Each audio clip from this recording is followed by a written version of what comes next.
भारत के अंदर, जिसमें तेलंगाना कहे, हम तमिलनाडु कहे, आंध्रा कहे, बंगाल भी हम उसको ले सकते हैं, हम केरल कहे, इन राज्यों के अंदर सबसे ज्यादा से ज्यादा गौ माता की हत्या हो रही है और अवैध कत्ल खाने चल रहे, बूचड़ खाने चल रहे। ये सब बंद हो और गौ माता को न्याय मिले, क्योंकि सनातन हिंदू धर्म में गौ को हमने माता के रूप में पूजा गया है।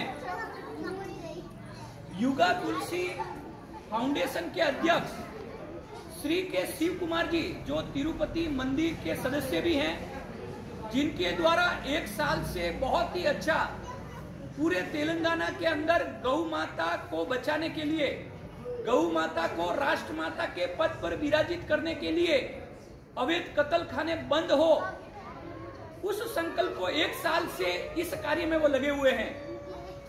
और आने वाले जो ये 1 तारीख आ रही है, इस 1 तारीख को NTR स्टेडियम के अंदर हैदराबाद के अंदर गौ मां गर्जना, गौ माता को बचाने के लिए बहुत बड़ा सम्मेलन रखा है।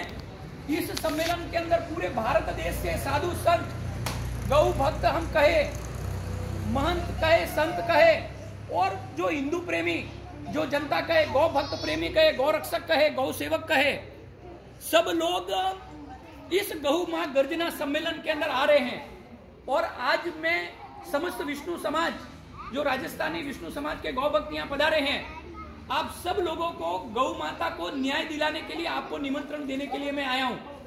आपको ज्यादा से ज्यादा संख्या में गौ मां गर्जना में आना है और 1 दिन हमें गौ माता के लिए देना है, और वो है 1 अप्रैल। भले ही दुकान बंद रखनी पड़े, आपके आसपास में, आसपास के गांवों के अंदर, हमारे मित्र सर्कल में, सगे संबंधी या जो कोई भी हो, हमें 1 दिन के लिए इतना कार्य करना है। क्योंकि केवल जी को भी पता है, मैं एक महीना क्या 1.5 महीना हो गया, तेलंगाना का एक तहसील जो कहे, तालुका कहे, वो बाकी नहीं है। हर तालुका के अंदर हम घूमे और गौ माता का प्रचार कर रहे हैं। हमारा लक्ष्य एक ही है कि ज्यादा से ज्यादा लोग गौ माता के साथ जुड़े, ज्यादा से ज्यादा लोग गौ माता की महिमा को समझे। गौ माता की जो सतयुग के अंदर कहे हम, त्रेता युग में कहे हम, द्वापर युग में कहे, और इस घोर कली काल के अंदर गौ माता की शक्ति क्या है, और जब गौ माता कमजोर होती है तो उस गौ माता के कमजोर होने से हमारे हिंदुस्तान के या पूरे भारत देश के अंदर उसकी क्या स्थिति होती है, ये हमें समझना पड़ेगा। इसलिए जिस सनातन हिंदू धर्म में गौ को माता माना है, उस गौ माता को सम्मान मिले। भारत देश की सरकार जो कहे, उस सरकार तक हमारी बात पहुंचे, तेलंगाना की सरकार तक हमारी बात पहुंचे कि भाई गौ एक साधारण पशु नहीं है, गौ को साधारण पशु मानने की आप भूल न करें, क्योंकि गौ माता 24 घंटे ऑक्सीजन देने का कार्य करती है। दुनिया के अंदर ऐसा कोई प्राणी नहीं है जो 24 घंटे ऑक्सीजन लेता है और 24 घंटे ऑक्सीजन छोड़ता है।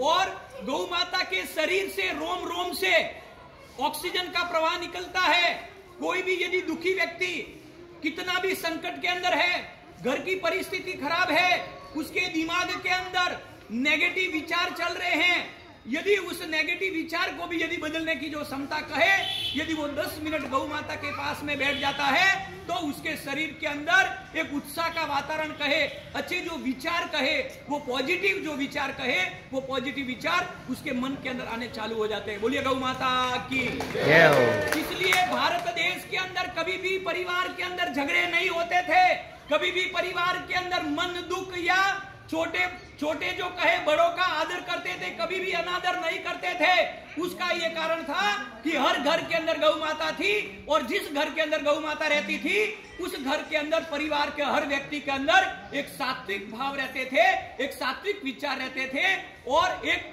छोटा जो व्यक्ति है, बड़ों को मान सम्मान देने का कार्य करते थे। इसलिए गौ साधारण नहीं है। WHO वर्ल्ड हेल्थ ऑर्गेनाइजेशन जो संस्था है, उस संस्था का रिपोर्ट है, उस संस्था ने कहा है कि 2030 के बाद, क्या कहा, 2030 के बाद यदि कोई व्यक्ति नशा करता है या नहीं करता है, 2030 के बाद हर एक परिवार का एक व्यक्ति कैंसर का रोगी होगा।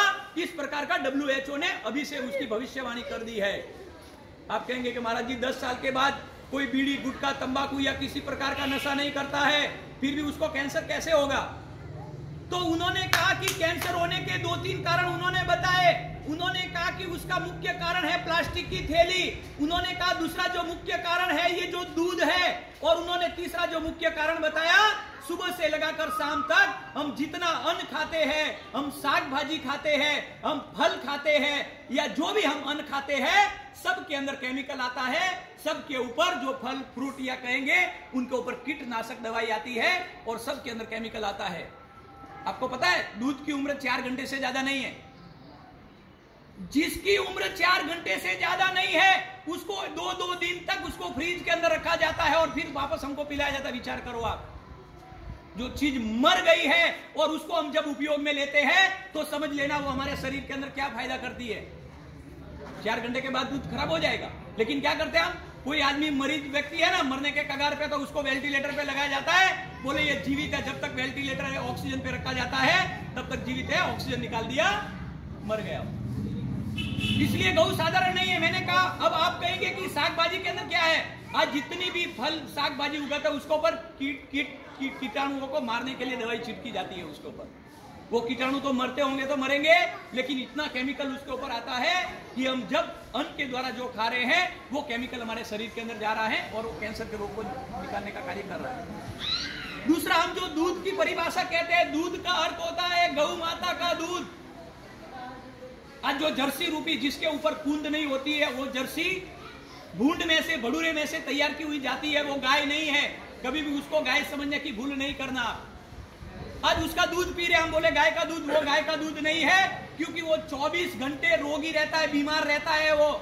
और कोई रोगी है उसका दूध समझ लो कैसा, रोगी नहीं होगा तो कैसा होगा, विचार करो आप। इसलिए ये जो न्यूजीलैंड के कोई देश है वहां पर दूध का व्यापार है, वहां पर दूध का व्यापार है। तो वहां पर उसने क्या किया, जब वो रिटायर्ड हुआ तो उसने दूध के ऊपर लेबोरेटरी के अंदर सब तपास की के अंदर इसके अंदर क्या क्या फायदा क्या नुकसान है। तब उसने रिपोर्ट निकाली तो उसके अंदर पता चला कि इससे कैंसर होता है। तो उसने वहां पर एक बुक लिखी, बुक का नाम था व्हाइट मिल्क इज पॉइजन। उसने लिखा सफेद दूध जहर है। तो वहां की सरकार ने उसको जेल में डाल दिया। बोले हमारा दूध का व्यापार है और तुम कहते हो कि सफेद दूध जहर है। तो उन्होंने कहा मैंने ये दूध की लेबोरेटरी की और लेबोरेटरी के अंदर जो कैंसर के जो तत्व है इसमें पाए जाते हैं। तो उस देश के लोगों ने कहा कि अब क्या करें, दूध का ही व्यापार है। तो उन्होंने कहा उस दूध का पाउडर बनाते हैं। उस दूध का पाउडर बनाना चालू कर दिया, जिससे कैंसर होता था जिस देश के अंदर, उसका पाउडर बनाकर हमारे देश के अंदर आ रहा है। उसके अंदर हम जो चॉकलेट है बिस्किट के, उसके अंदर उपयोगिता होनी चालू हो गई। बोलिए गौ माता की। आज हम दूध लेने के लिए जाते हैं, प्लास्टिक की थैली के अंदर देते हैं, उस प्लास्टिक के अंदर केमिकल है, वो उसके अंदर पिघल कर उस दूध के या जो कोई भी चीज के उसके अंदर चला जाता है। हम सब पैकिंग की चीज ले रहे हैं आज, जो कैंसर को बढ़ाने का कार्य कर रहे हैं। तो कहेंगे तो गौ माता क्या कह रही, तो गौ माता ने कहा यदि आपने अपने आप को बचाना है तो मुझे बचाना पड़ेगा। तो गौ माता क्या करेगी, हमारा शरीर है ना, हमारा शरीर 5 तत्व का बना है।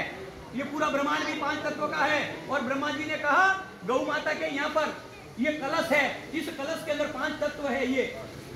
ये कलश है जो कुंड है, सूर्य केतु जिसको कहते हैं, ये कलश है। और इस कलश के अंदर 5 तत्व है जो ब्रह्मांड के, पृथ्वी, अग्नि, जल, वायु और आकाश, ये 5 तत्व की ऊर्जा गौ माता के पंचगव्य के द्वारा हमें देती है वो। और क्या है, हम कहते हैं कि गौ माता के सर पर सींग है, सींग नहीं है। अब तो अमेरिका के वैज्ञानिक लोगों ने भी माना है कि गौ माता के सर पर सींग है, वो सींग नहीं, वो एंटीना है। डायरेक्ट ब्रह्मांड की शक्ति जो सूर्य जो कहे, क्योंकि गौ माता का अर्थ होता है सूर्य, इसलिए एक सूर्य आकाश के अंदर है और एक सूर्य इस धरती पर है। इसलिए उस सूर्य का डायरेक्ट कनेक्शन इस सिंह के अंदर जुड़ता है। सिंह से इस जो कलश बताया मैंने आपको, जो 5 तत्व है उसके अंदर उसका डायरेक्ट कनेक्शन जुड़ता है। और वो 5 जो तत्व कहे वो मूत्र के रूप के अंदर आते हैं, वो गोबर के रूप के अंदर आते हैं। और मूत्र, गोबर और दूध के अंदर ये जो 5 तत्व जो मैंने आपको कहे वो उसके अंदर आते हैं।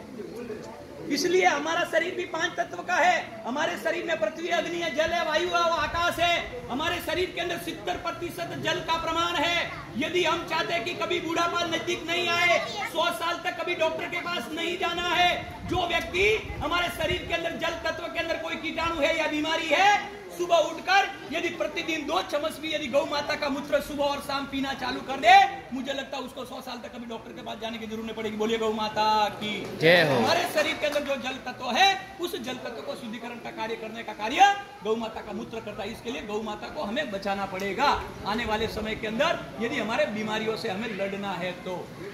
उसके बाद में हमारे शरीर में वायु तत्व, जो छाछ जो कहे, गाय के दूध की जो छाछ कहे, वो वायु तत्व को नियंत्रण में करने का कार्य करती है। उसके बाद में हमारे शरीर में अग्नि तत्व, ये चूल्हा